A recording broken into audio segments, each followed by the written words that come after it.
Hello everyone.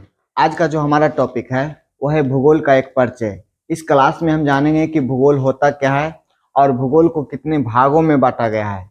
साथ ही साथ ये भी जानेंगे कि भूगोल का जनक किन्हें कहा जाता है, किन्हें माना जाता है। तो चलिए सबसे पहले हम जानते हैं कि भूगोल होता क्या है। तो भूगोल को अंग्रेजी में जियोग्राफी कहते हैं। भूगोल को अंग्रेजी में क्या कहते हैं? जियोग्राफी कहते हैं। अब भूगोल को अंग्रेजी भाषा में जियोग्राफी जियोग्राफी शब्द का सबसे पहले प्रयोग किसने किया था? तो इराटोस्थनीज महोदय ने किया था। याद रखना है कि अंग्रेजी भाषा में जियोग्राफी शब्द का सबसे पहले प्रयोग इराटोस्थनीज महोदय ने किया था। और कब किया था? तो याद रखना है डेट 276 से लेकर के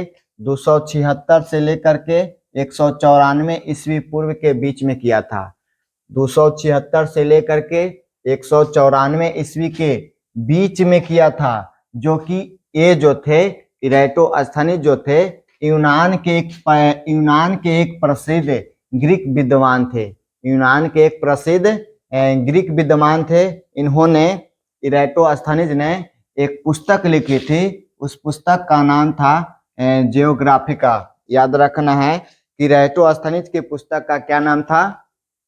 तो याद रखना है आपको जियोग्राफिका। क्या नाम था? जियोग्राफिका। चलिए, अगर आपसे कहा जाए कि भूगोल जो है कितने शब्दों से मिल करके बना है, तो भूगोल को हम अंग्रेजी में क्या कहते हैं? जियोग्राफी कहते हैं। भूगोल को अंग्रेजी में क्या कहते हैं? जियोग्राफी कहते हैं। जियोग्राफी शब्द का सबसे पहले प्रयोग किसने किया था? इराटोस्थनीज महोदय। याद रखिएगा। कब किया था?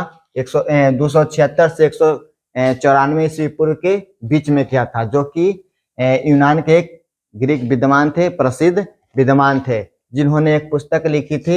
उस पुस्तक का क्या नाम था? जियोग्राफिका। और भूगोल जो है, भूगोल को अंग्रेजी में हम क्या कहते हैं? अभी हमें आपको बताया कि जियोग्राफी कहते हैं। और जियोग्राफी जो है दो शब्दों से मिलकर के बना है। जियोग्राफी कितने शब्दों से मिलकर बना है? तो दो शब्दों से मिलकर के बना है। एक आपको जियो हो गया और एक आपको ग्राफोस हो गया। जियो का अर्थ क्या होता है? तो जियो का अर्थ इसमें आपको होता है पृथ्वी। जियो का अर्थ क्या होता है? पृथ्वी। और ग्राफोस का अर्थ होता है वर्णन या अध्ययन। अर्थात हम कह सकते हैं कि पृथ्वी का वर्णन या अध्ययन करना ही क्या कहलाता है? भूगोल कहलाता है, जियोग्राफी कहलाता है। पृथ्वी का अध्ययन करना या वर्णन करना ही क्या कहलाता है? भूगोल कहलाता है, जियोग्राफी कहलाता है। चलिए, अगर आपसे कहा जाए कि व्यवस्थित भूगोल का जनक किन्हें कहा जाता है, किन्हें माना जाता है, तो व्यवस्थित भूगोल का जनक इराटोस्थनीज महोदय को माना जाता है। व्यवस्थित भूगोल का जनक इराटोस्थनीज महोदय को माना जाता है। आपको महोदय देखने को नहीं मिलेगा। महोदय जो है हम इनके सम्मान में लगाए हैं, याद रखिएगा। तो अगर आपसे कहा जाए कि व्यवस्थित भूगोल का जनक किन्हें कहा जाता है, तो इराटोस्थनीज महोदय को कहा जाता है। अब आगे सुनिए, भूगोल में संसार और उसके निवासियों का वर्णन किया जाता है। भूगोल में संसार और उसके निवासियों का वर्णन या अध्ययन किया जाता है। याद रखिएगा। भूगोल का जनक जो है वो आपको हिकैटियस महोदय को माना जाता है। भूगोल का जनक हिकैटियस महोदय को माना जाता है, जिन्होंने अपनी पुस्तक जस्ट पीरियड्स का अर्थ होता है पृथ्वी का वर्णन। इसमें जो है सबसे पहले इन्होंने भौगोलिक तत्वों को क्रमबद्ध रूप में समावेशित किया। याद रखना है। अगर आपसे कहा जाए कि वर्तमान भूगोल का जनक किन्हें माना जाता है, तो वर्तमान भूगोल का जनक अलेक्जेंडर वॉन हम्बोल्ट को माना जाता है, कहा जाता है। याद रखिएगा। अब बात करते हैं कि भूगोल को कितने भागों में बांटा गया है। तो भूगोल को आपको दो भागों में बांटा गया है, जिसमें से पहला जो है वो है भौतिक भूगोल, जिसको हम अंग्रेजी में फिजिकल जियोग्राफी कहते हैं, और दूसरा जो है वो है मानव भूगोल, जिसको हम अंग्रेजी में ह्यूमन जियोग्राफी कहते हैं। चलिए सबसे पहले जानते हैं कि भौतिक भूगोल होता क्या है। तो भौतिक भूगोल का एक और नाम है जिसको हम प्राकृतिक भूगोल के नाम से भी जानते हैं। भौतिक भूगोल को हम प्राकृतिक भूगोल के नाम से भी जानते हैं। तो अगर आपसे कहा जाए कि भौतिक भूगोल होता क्या है, तो भौतिक भूगोल में हम पर्यावरण का अध्ययन करते हैं। जिसमें पर्यावरण का अध्ययन किया जाता है वो आपको भौतिक भूगोल कहलाता है। अब बात करते हैं कि ये पर्यावरण होता क्या है। तो हमारे आसपास के वातावरण को क्या कहते हैं, हम पर्यावरण कहते हैं। और पर्यावरण जो है जैविक और अजैविक घटकों से मिल करके बनता है। तो जैविक कहने का मतलब सजीव से मिल करके बनता है, और अजैविक कहने का मतलब निर्जीव से मिल करके बनता है। अब बात किया जाए कि सजीव क्या होता है, तो सजीव वो होंगे जिनमें जान होगा, और निर्जीव वो होंगे जिनमें जान नहीं होगा। सजीव का लक्षण यह है कि वो गति करता है, और निर्जीव का लक्षण यह है कि गति नहीं करता है। सजीव का लक्षण यह है कि वो जनन करता है, निर्जीव का लक्षण यह है कि ये जनन नहीं करता है। ये सजीव और निर्जीव के बारे में हम जान गए। तो पर्यावरण अगर कहा जाए तो हमारे आसपास के वातावरण को क्या कहते हैं, पर्यावरण कहते हैं। और पर्यावरण का अध्ययन करना क्या कहलाता है, भौतिक भूगोल कहलाता है। एक तो ये हो गया।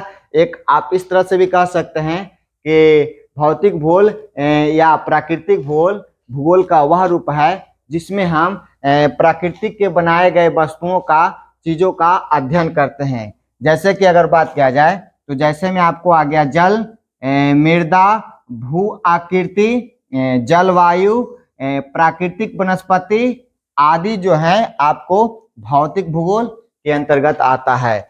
अगर बात किया जाए कि भौतिक भूगोल का जनक किन्हें माना जाता है, तो याद रखना है भौतिक भूगोल का जनक पोलिडोनियन को माना जाता है। भौतिक भूगोल का जनक किन्हें माना जाता है, तो पोलिडोनियन को माना जाता है, याद रखिएगा।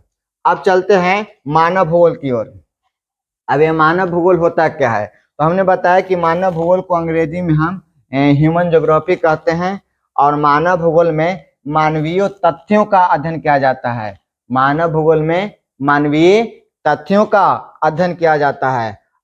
एक तरह से आप ये भी बोल सकते हैं कि मानव भूगोल का वह रूप है जिसके अंतर्गत प्रकृति के बनाए गए वस्तुओं के ऊपर मानव अपनी आवश्यकताओं, जरूरतों को पूरा करने के लिए नए वस्तुओं, नए चीजों का निर्माण करता है।